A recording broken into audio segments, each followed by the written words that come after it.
You're listening to SMUBE Campus Radio, say what you want to say. My name is Pamela Seow, and I'm so excited to be the host of this episode of A Cuppa With, an alumni-giving podcast series where we invite special alumni guests for an informal coffee chat.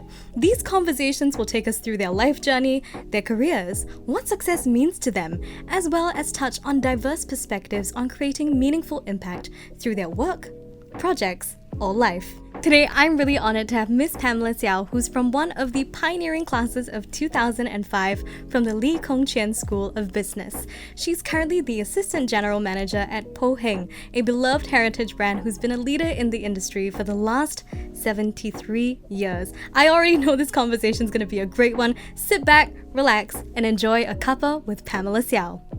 Hi Pamela, it's really great to have you back here at SMU. How have you been doing? I'm good. Thank you for having me. Pleasure to be here. You've never been on the city campus, right? No, I was from the second batch, so that was in 2001. Any nostalgia at all? I know you weren't on this campus, but coming back to SMU in general, has there been any nostalgia or any feelings or memories that you remember from, I wouldn't want to say back in the day, but 20 years ago maybe?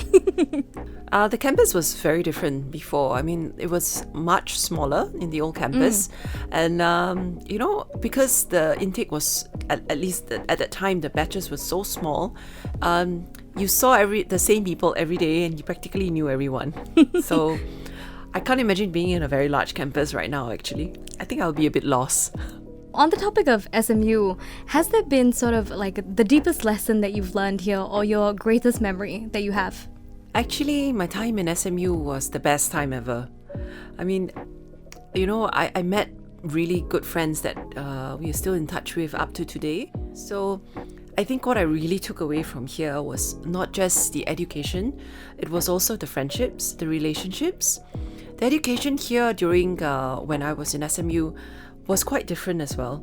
I mean, as a second batch, many, people didn't really know what to expect about SMU. But I had a very good teacher in junior college who told me, SMU is the one, you should go to SMU. And it's quite evident even when I went in for the intake interview. And the kind of questions that they asked and, they just wanted to know about your passions and how committed you were to coming to the university. I was really, I didn't give it much thought. Coming here to SMU, I just wanted to be here. And being here has taught me so much. Being able to speak up when I should and I have to, being able to do presentations. I think that's one of the things most people talk about SMU students. And of course, building certain bonds here and going through the different lessons and projects. I think that really makes a person grow. Yeah, no, I completely agree. I'm only halfway, but I feel like I've already learned so much. But what lessons have you learned here that you've seen apply to your business as well? I think that what was interesting were the life skills. And this is not very common, I think, in schools during that time. It was mostly about rote learning or about theories, but the life skills, I guess, that I took away from SMU were really important. And when I say life skills, I meant courses like negotiation, conflict resolution, how to take an interview, for example. And it wasn't just a plain interview, sitting down and speaking to a person. They talked about having different kind of interviewers, passive, aggressive, or just aggressive, and even taught you to have interviews over lunch, for example. On the topic of your business, you're a third-generation family member working in the business, and Poh Heng has been around for 70 years. A lot of rich history there, right? But for those tuning in, and maybe they haven't heard of Poh Heng yet, could you tell us just a little bit more? So Poh Heng is actually a jewelry chain store. It's been around for 73 years now. It was actually founded by my grandfather, Mr. Cheng Tok Nam, and he came to Singapore as an immigrant. And he started as an apprentice, built his way up, and decided that when he looked at the jewelry industry, he wanted to create something for Singapore.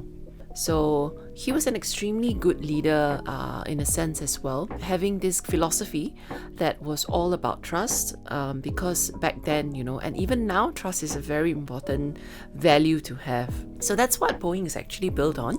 But I think over 73 years, we like to think that we have evolved quite a lot. Heritage is a strength actually for us. We view it as a strength. And what we did this year particularly, and in the beginning of May, was to look back on our founder, which was why we created our campaign, our brand campaign called Created for Love, because we wanted to tell people that we are committed to Singapore and our consumers, and our products are all created for love as well. What's been your favorite reaction to the campaign so far? It's just the simplest reaction from people on the street. Or even a comment on our Facebook telling us that, wow, I looked at this and it really touched me. So, simplest reactions. So, Pamela, with Poh Heng being a family business, I'm sure you've heard things like, oh, don't work with your family, or how maybe some ups and downs might be amplified a little bit further. But coming from you, your first-hand experience, what's it like working in a family business? I guess, being a family member has its pros and cons. The privilege being that you can get more things done, and you can make suggestions, and people will try to listen to you. The not so good part is sometimes when you have done something that is maybe not in line, or you make a suggestion that maybe they're not ready for, people find it difficult to tell you that maybe this is a different way, we're not ready for this. But I think over my 14 years with Poh Heng, I think I've developed good enough relationships with teammates who are able to be honest. How would you describe your journey in the business world? A lot of work. For sure. A lot of work, a lot of passion. I think passion is very important. I think that's also one of the reasons why, I started or I came up with Created for Love, my team and I actually, because I think it's that passion. It's the passion for the brand, it's the passion for my work. Getting into a job that you like and with a boss that understands you and able to give you opportunities and progression, maybe that's a bit of luck, but you really get there by yourself. I'm sure with the hard work definitely comes challenges that you have to overcome, right? Has there been, or can you even pinpoint the biggest one so far? I think actually moving and changing people's mindsets. It's no doubt Poh Heng has a long history. 73 years is a long time. We also have a lot of staff working for us for a long time. Being able to evolve is a very important thing for any brand. But evolving also means moving in tandem. So you don't want departments to move faster than others, and others are just playing catch up. I think actually changing people's mindsets, especially when it's they're in their comfort zone or have been working for the company for a long time, I think that's the biggest challenge. So just now you actually mentioned something about evolving trends, and I know that's something that a business has to keep up with, right? I know you said it's almost like a business has to be a well-oiled machine. Do you ever feel any pressure at Poh Heng to keep up with these evolving trends, and how do you solve, or how do you get over that as a challenge? Yes, of course we feel the pressure, especially when Singapore is such a small market, and we look at other jewelers, what they do, are they faster than us and all. But then again, if you look at the international brands who have 150 years of history behind them, you'll see that actually heritage should be seen as a strength, not as a weakness. So that's how I like to view our brand. There definitely is that pressure to evolve. But how do you evolve? What do you do to evolve while being able to protect this heritage of the brand? I think that is a very positive challenge, and I like challenges. I find that this makes our environment, our teams very dynamic. And how do you move from being reactive to being proactive? That's also one of the challenges I face on a daily basis. But with all this in mind, we move at a slower pace but steadier pace. And how does that work? We look at what are our strengths, for example, the gifting market, the wedding market. The brand still has a lot of goodwill in it, and having newer staff, younger staff with fresh ideas, we get people even, from the 20s. I think they bring in a lot of new and fresh ideas, and we are open-minded to those ideas. I think that's very important. Yeah, no, I really like that answer. And something you said about instead of being reactive, be proactive. I think that's such wise words, if you will, because I feel like it's also how we should face challenges in our life, right? We shouldn't just react to the challenges. We think ahead and we think about how to get ahead of them. So I think that's such great advice, by the way. I just want to jump back a little bit because you were talking about heritage, right? And how Poh Heng sees heritage as a strength. But I think my question is, what does heritage mean to you personally? It's about a certain amount of legacy and sentiments. So to me, that's why heritage also is usually tied quite tightly with traditions, cultures. And I don't mean the general traditions and cultures. Small things that affect you and leave a lot of memories with you. This is really your heritage. For example, for me, the small things that affect me or made such a big impression and impact on my life, which was also one of the reasons I'm in jewelry today, is that my mom always made it a point to give up jewelry for any milestones in our lives, like birthdays, Chinese New Year, for example. Now, as very young children, she didn't allow us to wear our jewelry, only take it out on Chinese New Year. You pick what you want to wear and then you give it back at the end of the day. But it was something to look forward to. And then as we grew up, the bond with, my mom, it was even stronger. She made me scavenger hunt for my jewelry when I was at my 16-year-old birthday. So for me, heritage, culture, tradition, all these are very intertwined. I agree with you. I think jewelry is very sentimental. I have pieces that my grandmother actually gifted me when I was a really young girl. She was like, my mom did the same thing, right? You can admire, but you cannot wear. And if I think back about key or milestone gifts almost, jewelry really is that gift for me. And I know you brought something along with you, your most sentimental piece of jewelry. Would you like to share the story about that? Yes, so this is a charm bracelet from my childhood. I will tell you what are the charms. One of them is an eggplant. I don't know why. An eggplant? Yes. A house, a pair of scissors, a little beehive thing, an abacus where the beads can move, an iron. I don't know what that means either. A key, and finally a bird cage. A bird cage with a bird inside. So these are really, really cute. So it's very sentimental. I love this piece. I always took out this piece when my mom allowed us to wear jewelry during Chinese New Year. And now that I have a daughter, 14-month-old daughter, this piece is now hers.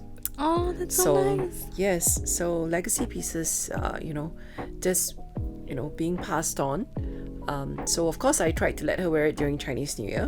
Being 14 months old, she just flung it. But yes, this will eventually be hers. Oh, no, I love that.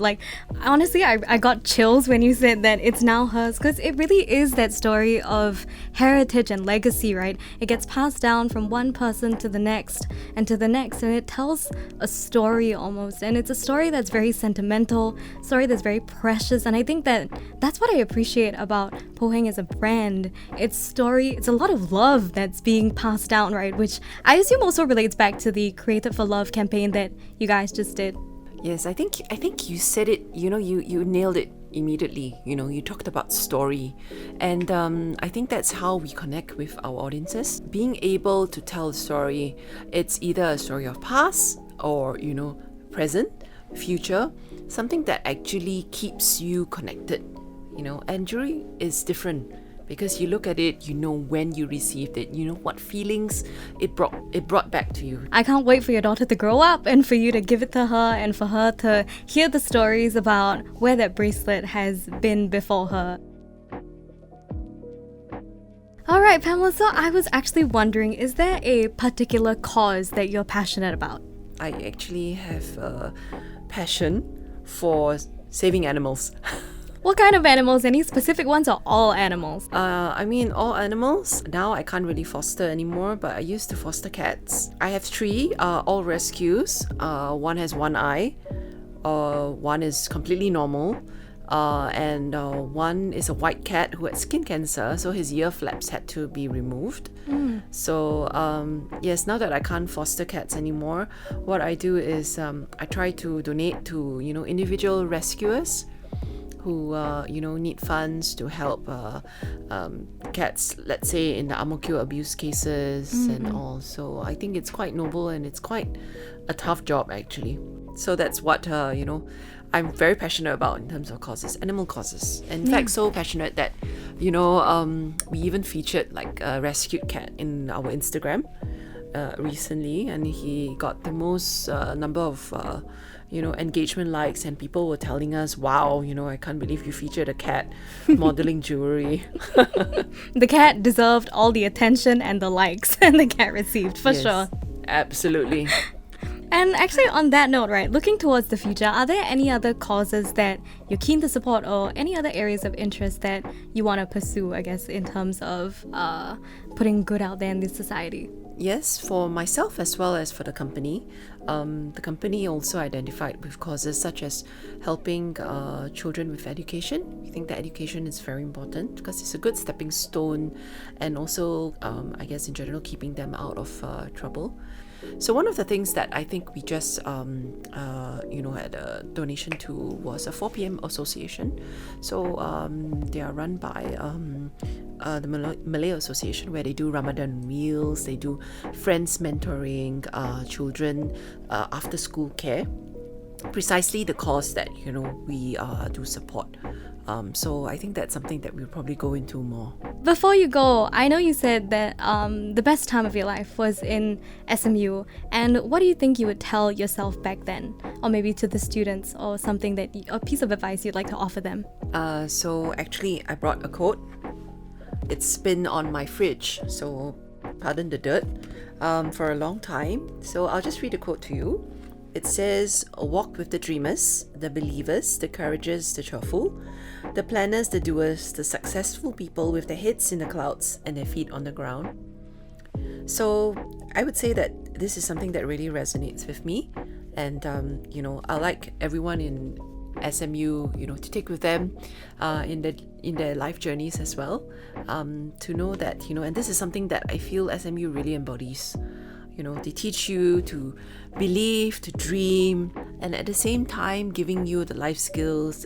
So a dream is only a dream until you make it a reality. So I think, that's what I would tell all my fellow SMU friends here. I love that.